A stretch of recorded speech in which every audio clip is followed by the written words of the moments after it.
विधानसभा के चुनाव। संविधान सभा के चुनाव 14 अगस्त 1946 को हुए। 14 अगस्त 1946 को हुए।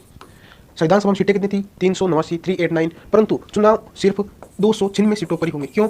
जो 389 सीटें बांटी गई थी उनमें से 292 सीटें ब्रिटिश प्रांत से थी, 4 सीटें चीफ कमिश्नरी क्षेत्र से थी और 93 सीटें रियासतों से थी। रियासतों से जो सीटें थी उन पर चुनाव नहीं होंगे, उनको मनोनीत किया जाएगा, जबकि जो ब्रिटिश प्रांत और चीफ कमिश्नरी क्षेत्र है उन पे उनका निर्वाचन होगा, चुनाव होगा।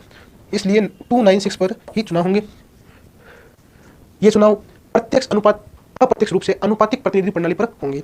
चुनाव में मत में भाग कौन लेगा? प्रांतीय विधानसभा के सदस्य। चुनाव में मत में भाग कौन लेगा? प्रांतीय विधानसभा के सदस्य। आम जनता इस चुनाव में भाग नहीं लेगी। आम जनता इस चुनाव में भाग नहीं लेगी, अप्रत्यक्ष रूप से, इसलिए इसमें भाग कौन लेगा? प्रांतीय विधानसभा के सदस्य। और इसके बाद चुनाव हुए 296 पर। इनमें से 208 सीटों पर कांग्रेस विजयी हुई। 73 ओनली फॉर 73 सीटों पर ही मुस्लिम लीग विजयी हुई।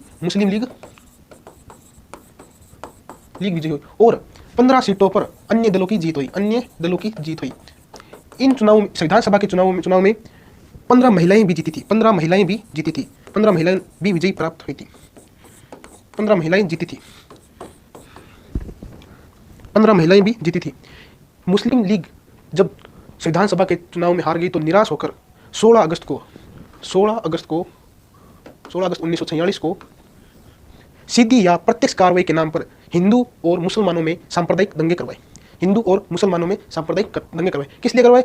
संविधान सभा के चुनाव में हार के निराश से 16 अगस्त 1946 को प्रत्यक्ष या सीधी कार्रवाई के नाम पर मुस्लिम लीग ने हिंदू और मुस्लिम में सांप्रदायिक दंगे करवाए और इस दिन को मौलाना आजाद ने काला दिवस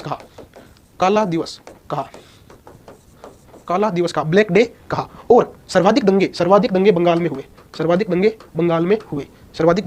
बंगाल में हुए।